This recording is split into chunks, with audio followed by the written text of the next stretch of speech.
presentation on foreign exchange risks and ways to mitigate that in Dubai with a very packed room, which inspired us to do this more. So I have great expectations for Dirk doing here an interesting lecture for us on pay-as-you-go company investments. Thank you. Dirk, the floor is yours. Thank you very much. The only thing I would say is that we are rather a very persistent supporter than a consistent supporter. But thanks for this kind introduction. It's a great pleasure to be here and work on our mission and our idea to really help the sector to develop as a whole. Maybe a quick introduction to myself. A lot was already said just now. I have a prior background that might be relevant. I was trained in industrial engineering, and then I worked for a long time in capital markets, specifically with credit risk, credit derivatives, and foreign exchange. I didn't really think that would matter, trading exotic credit derivatives for a major bank, when I left and engaged in impact investing in emerging markets. And there I am 6 years later, and I speak a lot about credit risk and about FX risk, things that I thought I've left behind. In 2012, I co-founded Persistent Energy Capital together with Chris Aydun, and we have since then really been very persistent in trying to develop the off-grid sector as a whole. We want to do this in a commercial model, so we have made many investments in the space, mostly first-round investments, which was natural because we started when the sector started. And we also founded a company in Ghana, PAYG Ghana. They are doing very well and we're very proud of them. And in between we published a little research, and last but not least in 2015 we also worked together with Orico Credit and BBOX on the first solar asset securitization in sub-Saharan Africa. And when Kuhn asked me to make a few general remarks about investing in PAYG companies, I tried to put a presentation together that is on the one hand very high level. Obviously I can only touch on many points that are relevant, but I thought I'd give you an overview, and I hope that in the discussion we can go deeper into some of the points that may seem to some of you as really like just high level and very, very general. Let me start by saying a word about PAYG energy services companies. What am I talking about? Basically, I think of businesses in very general terms that provide customers with an energy asset and enable the customer to pay back over time. Some companies sell the asset on a short-term pay plan, for example, Copa in a year. Other companies lease the asset perpetually, but ultimately I believe it's a very, very similar business model in that sense. I also would include microgrid businesses, at least those that target true off-grid customers and low-income customers, into PAYG companies. There you can imagine they're just basically leasing the asset perpetually to their customers. And so the first really general statement I would like to make is, why do we invest in PAYG companies? I think, first of all, there is a really attractive financial return potential in these businesses. Plus minus, we are looking at a 30% net profit margin that we think is possible at scale. And they are targeting a market that generates $10 billion of revenue a year, and most likely even more. And while that wasn't really clear when we started doing this, it's now a fact that PAYG companies are among the fastest growing companies in sub-Saharan Africa. And that obviously speaks a little bit for itself. Social impact. I really think that for us personally and for this generation, this is a unique opportunity because it's a win-win-win-win situation with PAYG companies. If we are very successful and PAYG companies generate a lot of return, attract a lot of capital, we will also reach ultimately many customers and provide them with access to modern energy. Environmental impact is also obvious. PAYG companies mostly rely on solar to generate the energy services. And again, the more successful we are, the more economically sustainable and profitable companies we build, the more environmental impact we will have. And economic impact for the societies that we work in, I think is also really powerful and interesting. I think we will create about 1 local job per 100 customers being served. And this statistic, by the way, if you look at the mobile phone sector, that has obviously reached a way bigger scale than the PAYG sector, I also found it really interesting to see that this statistic still holds when you go towards the mobile phone sector, roughly. And so after we've talked a little bit about the what and the why, this is the outline of the general statements I would like to make, or key considerations I would like to highlight when we invest or think about investing in PAYG companies. First, a few general considerations, and then I would like to split it up a little bit and talk for a second or for a few minutes about investing equity versus investing debt.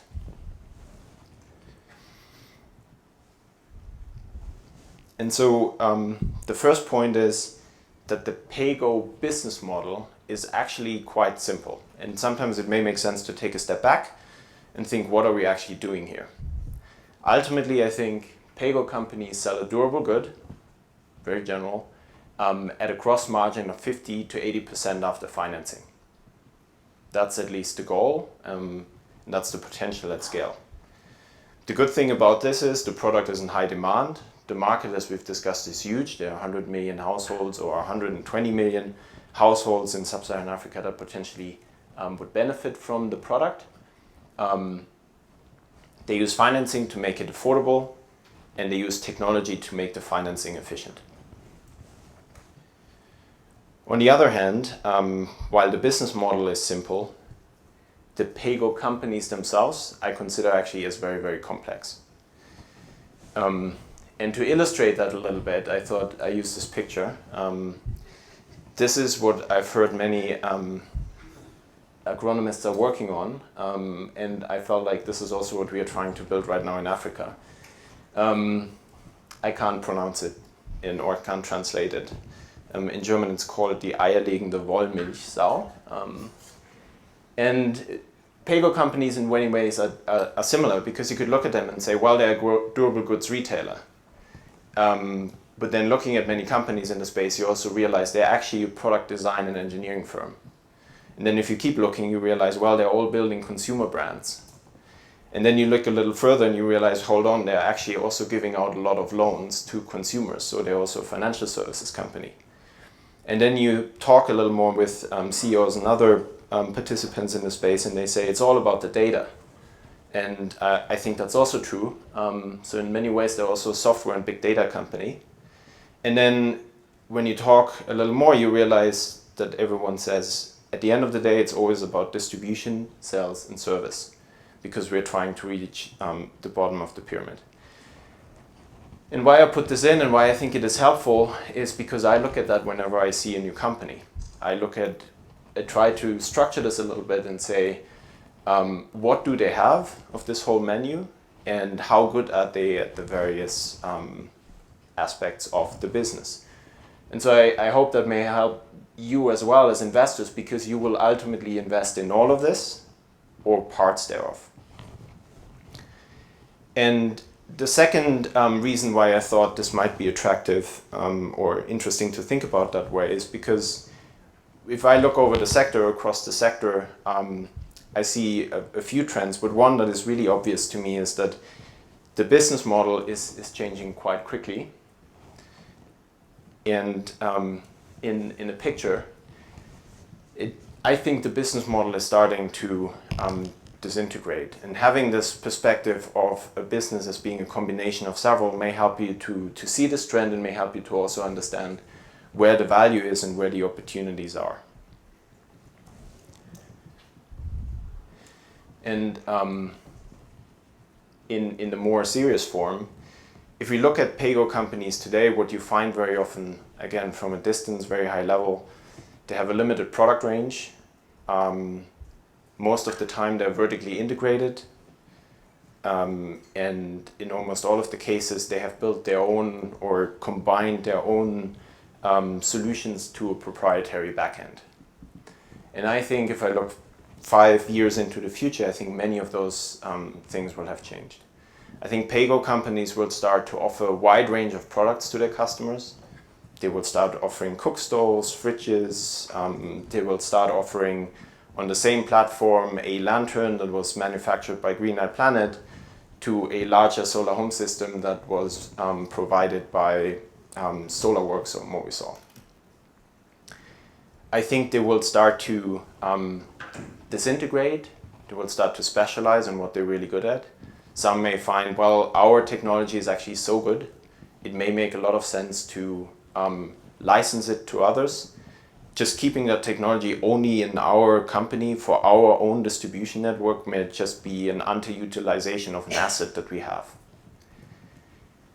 And the other realization is they will start offering third-party products through the pipeline that they have ultimately built into the customer's home. And then the last point is kind of consequential from that, because I think where right now everyone is building a proprietary backend, and I see them moving towards a more open platform that allows them collaboration across other companies, across other businesses. So for example, there's a lot of conversation, a lot of thinking around the collaboration between PAYG companies and local banks. If that really is to happen at scale, the systems these right now distinct institutions run need to collaborate and interact. And I think that therefore we'll move towards a more open business platform for these companies in the near future. This is saying the same again in words, but I skipped that slide. I hope it will stimulate a discussion later. The last general remark I want to make is that keeping in mind again these different aspects of the business model, that if you look at it as an investor, you obviously ask yourself, where's the most value? What if I could select the pig or the chicken, what should I really buy, or what should I invest in? And so I want to say, express a little bit our view. It's obviously just one view, but our view of where risk and return and how it is really distributed. And so we see a little bit of value pyramid in the PAYG sector today, whereby generally put, the closer the part of the company is to the customer, the larger is the value that we see in that aspect of the business. So what is attractive to us as equity investors is the ability to do consumer finance, sales and service operation, data and marketing. What we think will be more difficult to find valuable business models in the near term at least is systems and know-how. How do you build a Desco? And where we think there is a lot of competition already, and there will ever be more competition, is at the products and hardware level. That doesn't mean that this is not an attractive investment.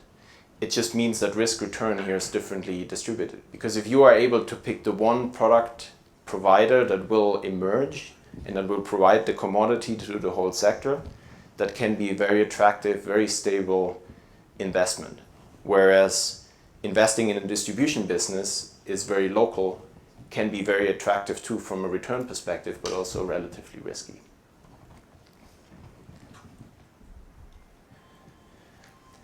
And staying at a very high level, and I'm just trying to give you an overview. On this slide, I tried to summarize what we would, based on that structuring of the PAYG company, what we recommend to look at for investors. Many of this is obvious. The team, for example, I mean, it is a truism, and it has been confirmed to me ever since that the team is the most important part of the business. And even if the model initially is wrong, a good team can get it right. What may not be so obvious, and that is why I would like to bring it up here, is the sequence or the importance of these relative aspects. The next important aspect for us would be that we see that the business is really focused on the customer and is trying to get close to the customer, trying to acquire customers and have a strong sales and service operation. Because again, if you think about our theory, what value is, that would be the most important thing. These business models, or these businesses, as we have seen and talked a lot about during this conference, they need a lot of equity and even way more working capital to function and to scale. And we have seen frequently companies run into issues if their funding structure isn't scalable, if there are conflicts between various investors of debt and equity investors and debt investors. And the others, I think, are points that are often looked at. For example, unit economics is pretty obvious why that is so relevant.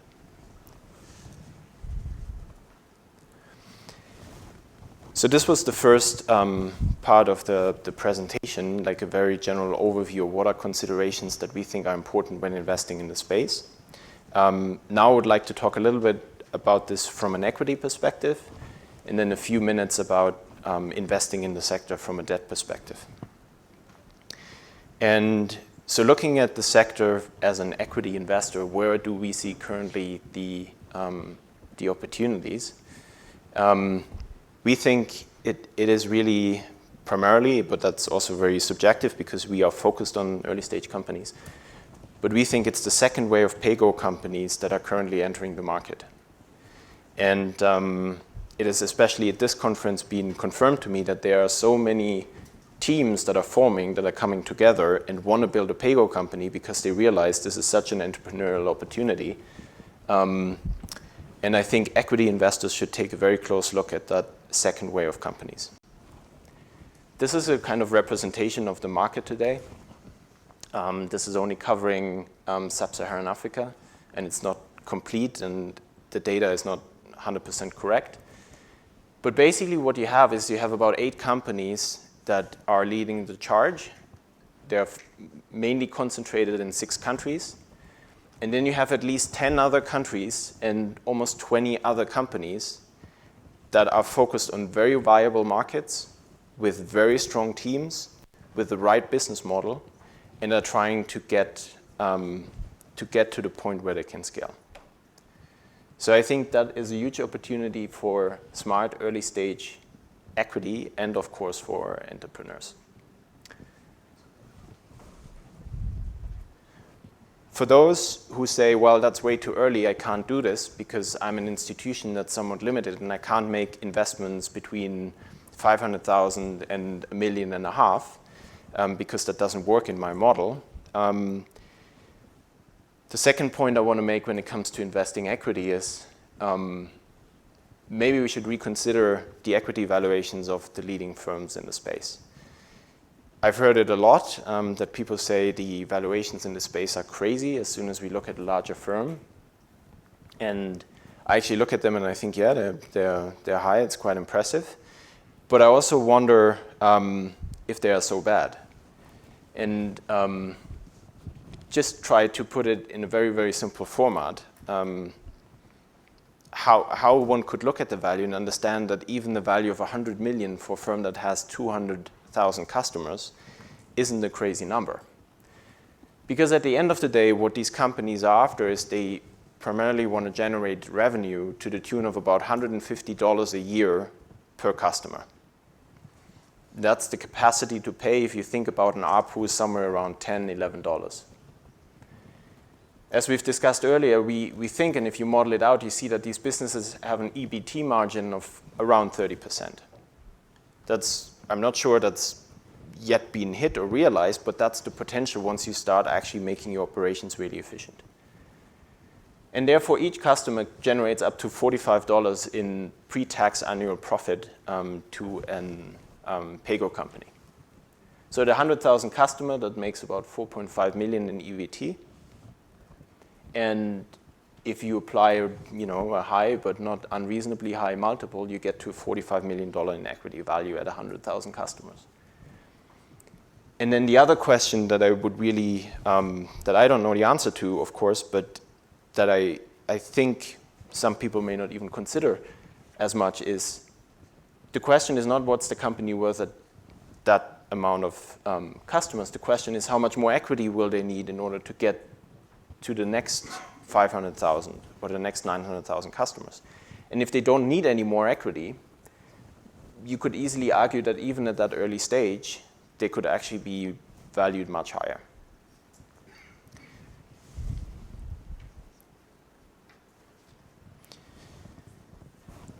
So these are just two very general remarks, and I hope we can discuss them a little bit later on. For equity investors now, switching to the debt side of the space, I guess there are 3 points that I would like to make.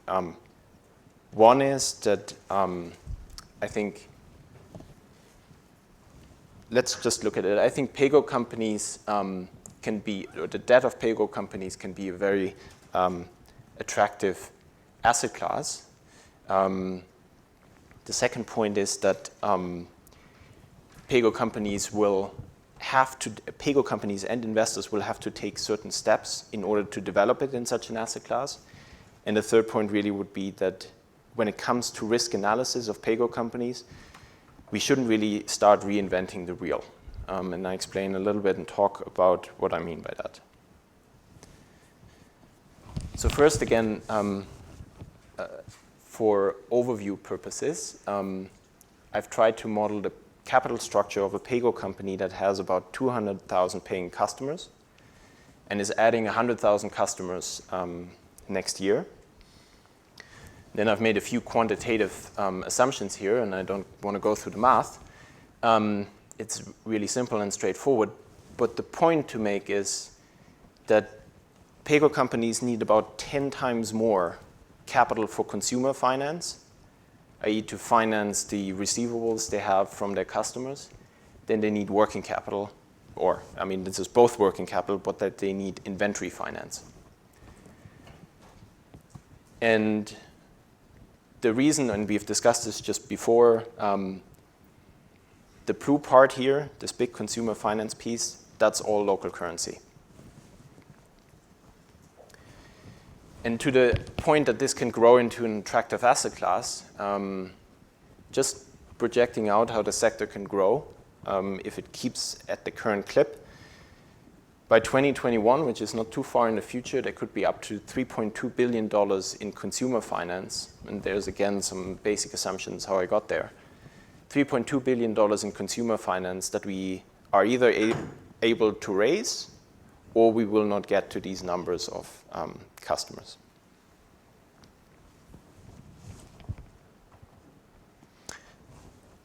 And by the way, the, yeah.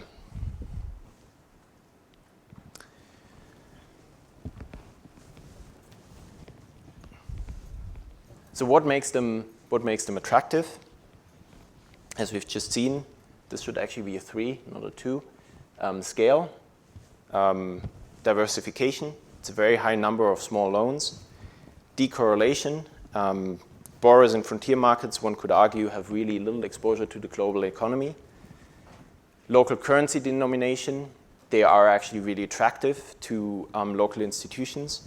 And we've heard repeatedly that local institutional investors, pension funds, insurance companies, for example, in Kenya, would be very interested in a structured product with a duration that extends beyond 3 years, and that is self-liquidating and potentially even has a high interest. And of course, impact, as for debt, as for equity investors, and we've discussed this previously as well, the impact is positive. However, we have to work on a few things if we want to get there and if we want to take this whole sector there. We have to work on sustainable, scalable, and transparent, and that's maybe the most important point, corporate financial structures. We need to find structures that align the inventory finance piece with the consumer finance piece. This will only be possible if we have strong systems and processes in place that allow us to slice and dice the data in whatever way we want to see it. And those systems aren't in the sector yet. They need to be improved and developed and implemented. And we also need structured debt products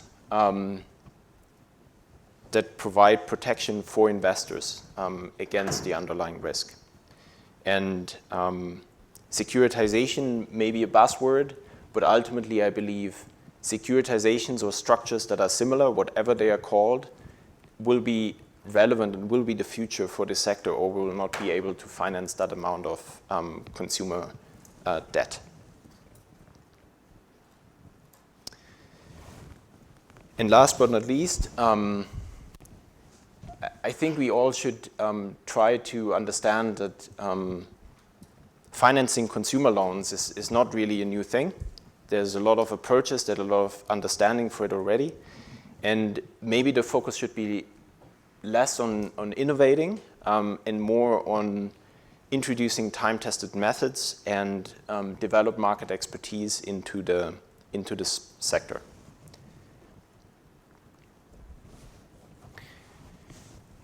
These are the major risks that we are facing. Consumer credit risk, again, it's not so new, even if the consumer itself is new and how we can understand it. Currency risk. We've said that many times, companies better don't get engaged in currency risk. That's not their business. And investors, I think, should only, it's maybe a little strong worded here, but they should only get engaged if they can survive it, which really just means they can, even in the worst case scenario, still continue to exist as investors, and then actually it may make a lot of sense to take currency exposure. And the operator risk is something that is really complex. The idea that this portfolio only performs if the operator performs. This is something we all have to understand, and maybe I hope that the points that we've discussed today will be helpful for investors getting a handle on the operator risk.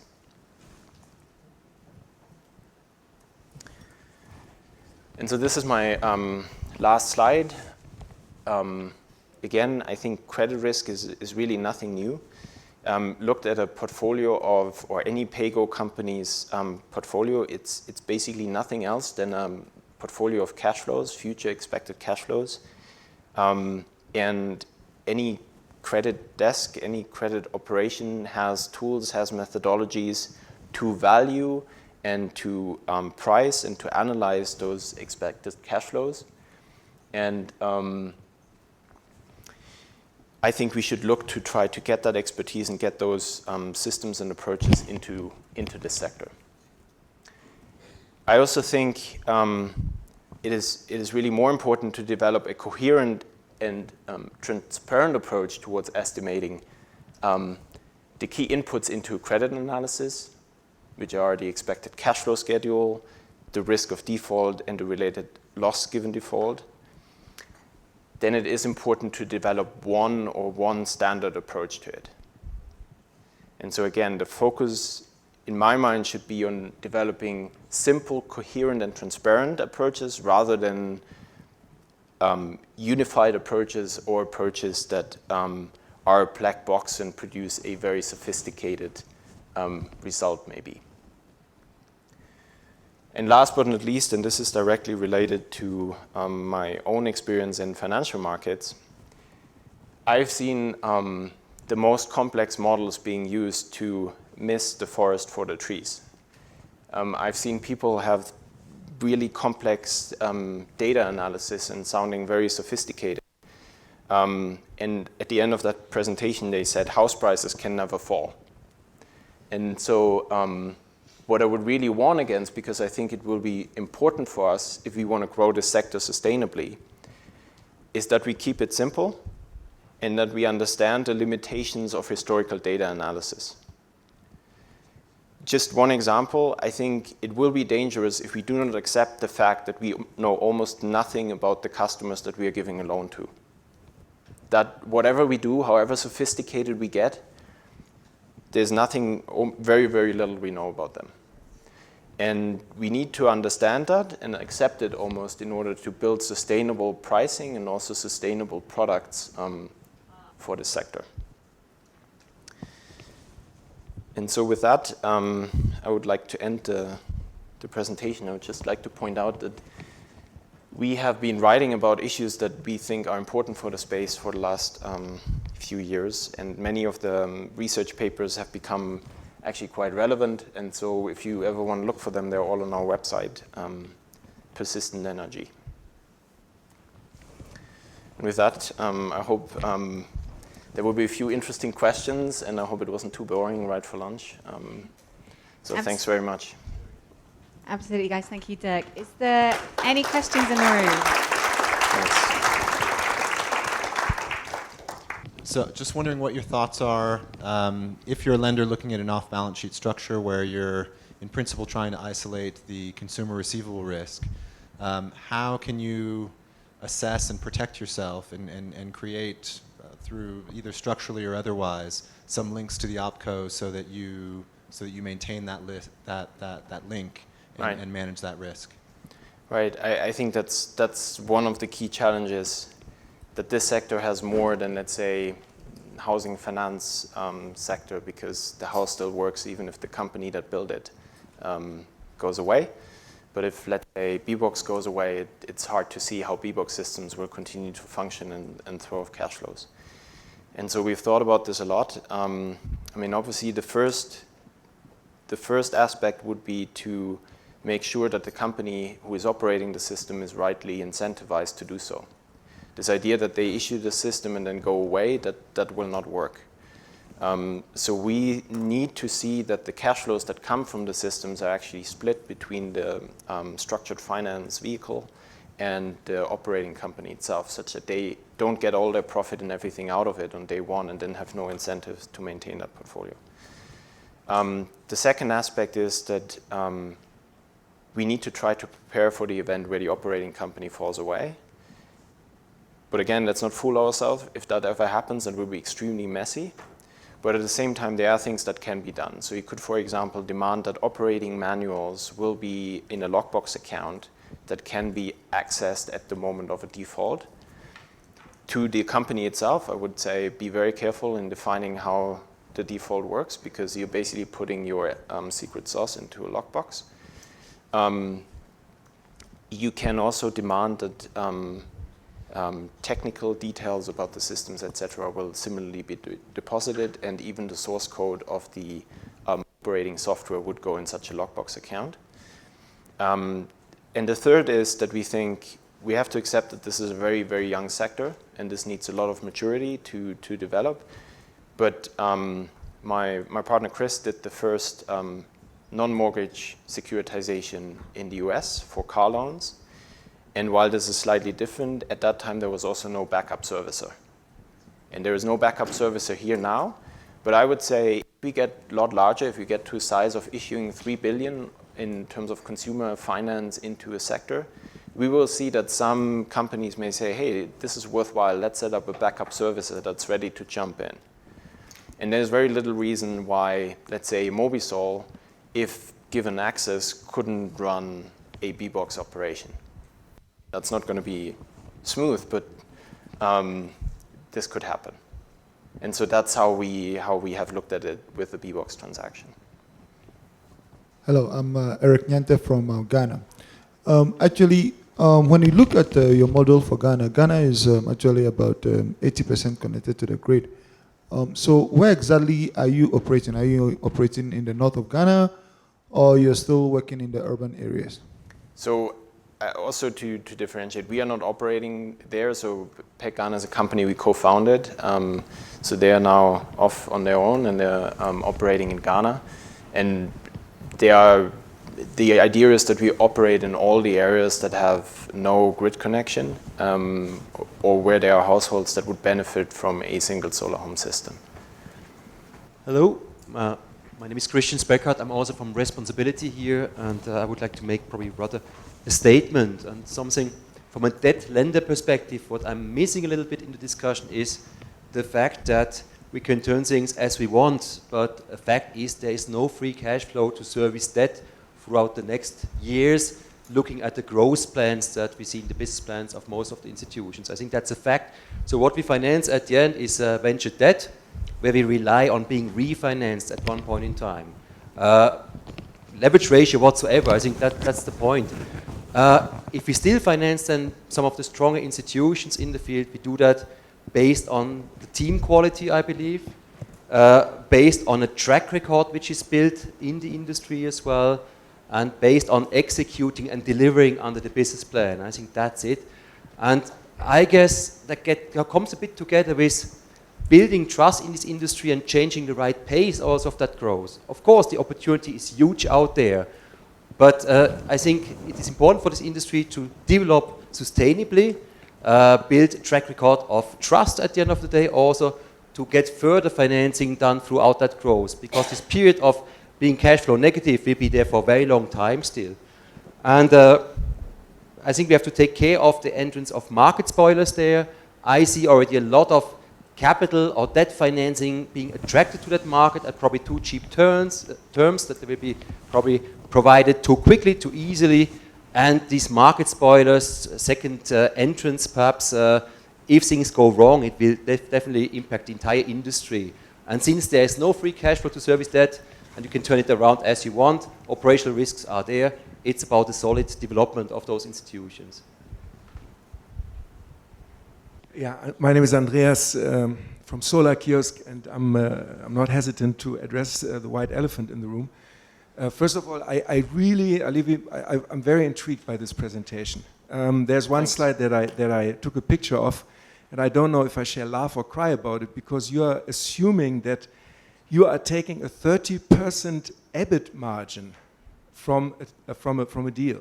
How's that going to work?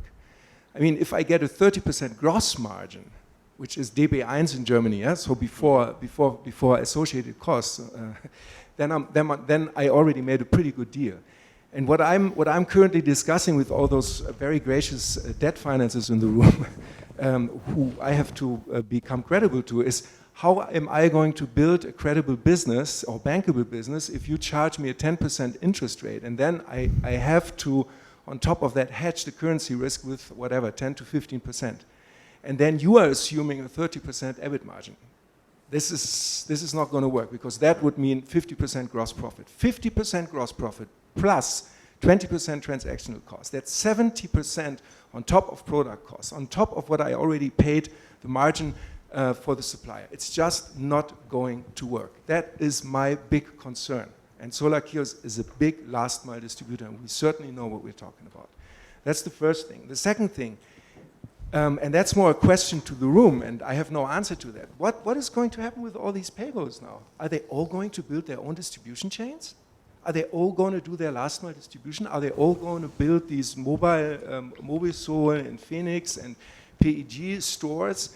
And as you rightfully say, if one of them fails, then you have a Dropbox code and whatnot, and then some other company takes over? Or is it going to be like in any other industry that you strictly have a vertical integration of the supply chain, and meaning you have a supplier, then you have somebody who could do the transaction, like a leasing facilitator, where I see the PAYGs, and a distributor who is trained to operate the various systems. And if you have these people who are trained to operate the various systems, so that there is no long, lengthy transactional process in case one of them fails, then I think this could give a lot of leverage to those debt financiers who are now seeing the risk. What happens with the assets if that company fails? That's just a thought, which I'm certainly going to dwell on, because I, as a last mile distribution who is not a PAYGO, will certainly have to think of a way how I can integrate the PAYGOs into my sustainability system. So the first point is really the white elephant in the room, and it is a white elephant, and we have to address it, because 70% of a margin is just not going to work, because then I'm just going to come in and do a cash deal and going to do it so much cheaper, and that's going to be difficult. And the second thing is, are we really all going to build our own distribution and supply chains? Is that really what all the PAYGOs are going to do? Thanks. Yeah, thank you very much for this comment and statement, and maybe say a few things. I mean, I think the 30% EBT margin, that's obviously an ambition and a potential that we are after. And I think that is what has attracted a lot of the $200 million that came into the space. over the last few years. Now you may say we'll never get there. That may very well be, I don't know. But then I still think we have been very lucky and we have won, basically, because we have attracted all that capital that would have gone otherwise into the space. I think the potential is there, just by doing some simple economic analysis on how much customers are currently paying. The situation is just a lot of customers that are paying very, very high rates for a very, very terrible service. And we are coming with a very, very good service that we have optimized and working with technology more and more to optimize to replace that. Over time, these margins will go down. Over time, our profit margin in this will go down. But then at the same time, so will the risk. And right now, I need these very high potentials and these high margins to attract that capital. The second, on the debt financing, I think that 10% interest in this world today is certainly high. But it's not too high. I mean, at the end of the day, all these companies are still very early. They're operating in extremely volatile frontier markets. And they're selling product to customers that we don't really know much about. And so I think this is really, as it was called before by Christian, venture debt.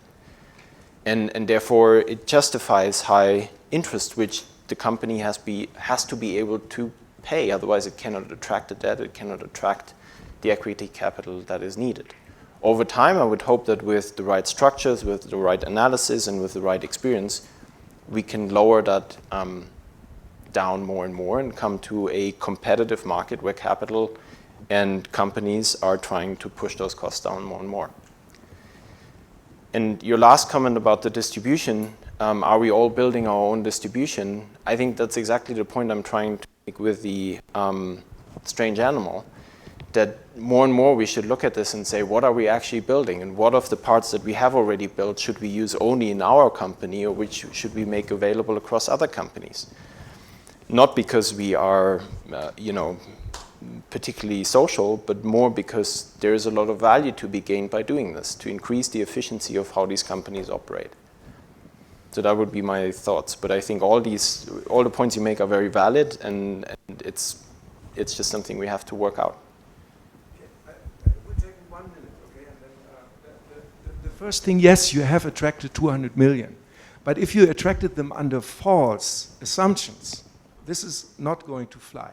So if you sell an investor case, with a 30% EBIT margin, which is then not going to be realized, for those who are now looking for their second round or the new guys who are coming in, it's going to be difficult because some of the first guys will have defaulted with these very ambitious projections. So be careful what you're asking for.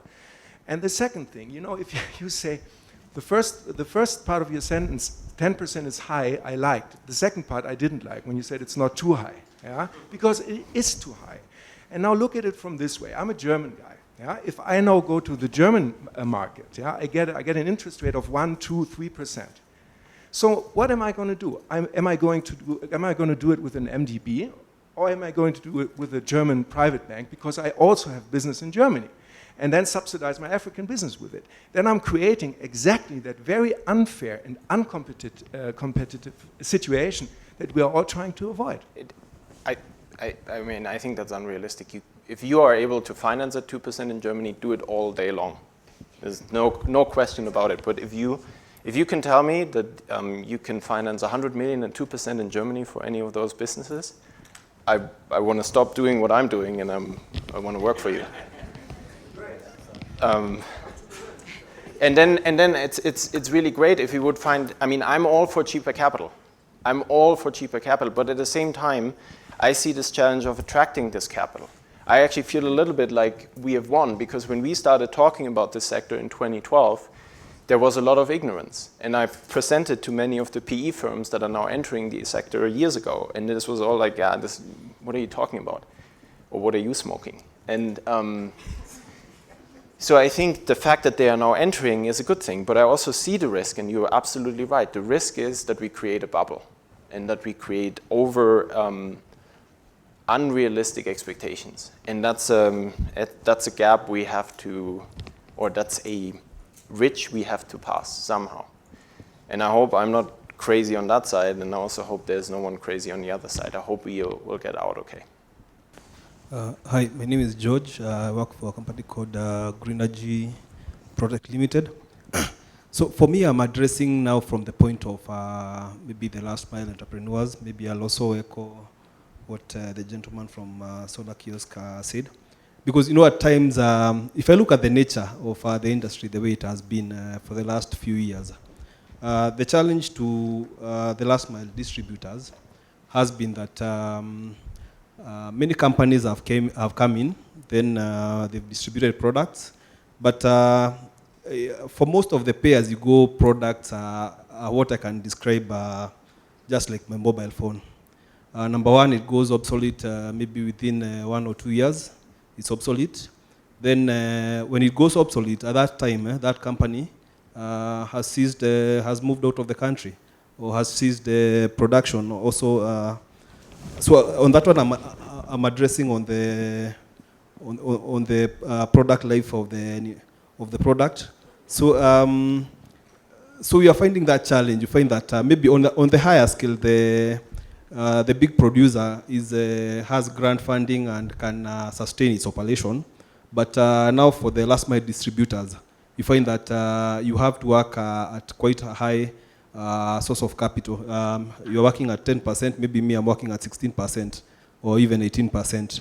Then the challenge is that within 1 year, I'm distributing a lead acid product. Then I have stock, then come next year, lithium ion comes. Come the other year, then another technology comes. So even in a way, the whole business becomes less attractive now to us as distributors. Maybe you can maybe address some of these challenges. Sure, and I hope I understood your question correctly. So from a customer perspective, with technologies becoming obsolete, I think what the PAYG model really did and why I like it so much is it de-risked the customer. If you don't like your system, stop paying for it. Like, it's not ultimately how we sell it, but that's the option you have. And if it becomes obsolete, well, that's the risk really of the PAYG company. They have to manage the technology outlook. They have to have a technology strategy in order to provide the right kind of products and have the right pipeline of products. Remember, PAYG companies are really mostly distribution companies. And so I think for them, as for the distributor, it's relevant to have an outlook on the technology and to be aware of that risk that they are facing by becoming obsolete. And their customers not wanting their product anymore. But that is, I think that's a good thing from the perspective of the customer. Thanks so much, guys. We're going to have to wrap it up there, but thank you again to Dirk for his fantastic presentation. Just before you go, I just wanted to say one last thing. We have given you guys an evaluation form. If you haven't got one, shout at me. Please, I implore you, do fill it out, because then if we do more of these, we can make them bigger and better. And just hand you to Koen just to wrap up. Thank you. Well, first, perhaps a warm round of applause for Dirk. Thank you, Dirk.